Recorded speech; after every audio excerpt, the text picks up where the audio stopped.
சிவாய நம திருச்சட்டம் நற்றோணியாவது நமச்சிவாயவே வாழ்க வளத்துடன் பெற்றோரை நேசிப்போம் நல்லதே நடக்கும். இந்த பிரபஞ்சத்தில் இருக்கக்கூடிய அனைத்து ஜீவ ராசிகளாலையும் செய்ய முடியாத ஒரே விஷயம் மனிதனால் செய்ய முடியுங்க. அது என்னன்னு பார்த்தீங்கன்னா சிரிப்பு. ரொம்ப சிறப்பான விஷயங்க. எந்த உயிரினமும் செய்ய முடியாத இந்த அற்புதமான ஒரு செயலை மனிதனுக்கு செய்ய வச்சுருக்காருங்க இறைவன். இதில் மூலமாக இந்த சிரிப்பின் மூலம் பல விஷயத்தை நம்மளால் சாதிக்க முடியும், வெற்றி அடைய முடியும்.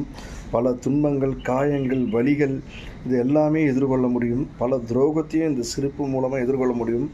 பல விஷயத்துக்கு இந்த சிரிப்பை வச்சு பதில் கொடுக்கலாங்க. சிரிப்பு நம்மளை காக்கிற கேடயமாக, ஆயுதமாக எல்லாத்துக்கும் அது பயன்படுங்க.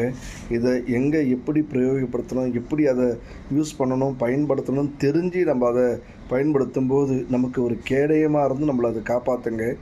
இறைவனுக்கு பிடித்த விஷயம் எதுன்னா சிரிப்பு. இந்த சிரிப்பை நம்ம சரியாக பயன்படுத்தி நம்மளும் நல்லா இருந்து மற்றவங்களும் மகிழ்விக்கும் போது இறைவன் மகிழ்ந்து நமக்கு அனைத்து அருள் ஆசையும் தருவார்ன்றது ரொம்ப உண்மையான நிதர்சனமான உண்மைங்க. இது நிறைய பேர் யாருக்குமே தெரிய மாட்டுது. சிரிப்பில் பல வகை இருக்குது. ஒவ்வொரு சிரிப்பு ஒவ்வொரு மாதிரி. அதுலேயும் நம்ம எதை கையாளுறோமோ அதை வச்சு நம்மளுடைய மதிப்பு, மரியாதை, கௌரவம், அந்தஸ்து எல்லாமே உயரும்.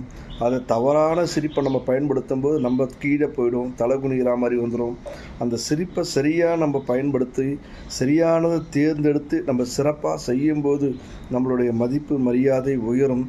இறைவனுக்கு நம்ம இந்த சிரிப்பை அதிகமாக பயன்படுத்தி மற்றவங்களை மகிழ்விக்கும் போது அதை பார்த்து மகிழ்ந்த இறைவன் நமக்கு பேர் ஆனந்தத்தை அள்ளி தருவாருன்றதை உணர்ந்தாலே நிறைய விஷயங்கள் சிறப்பாக இருக்குங்க.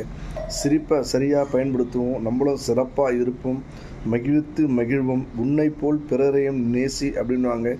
அந்த மாதிரி சிரிப்பை சரியாக பயன்படுத்தி நம்மளும் நல்லா இருந்து மற்றவங்களையும் நல்லதாக வச்சுருப்பாங்க. சிறப்பான இந்த சிரிப்பை சரியாக பயன்படுத்துவோம். வாழ்க வளர்த்தவும். உங்கள் சக்தி திருநீலகண்டம் நற்றுணையாவது நமச்சிவாயவே. சிவாய நமக.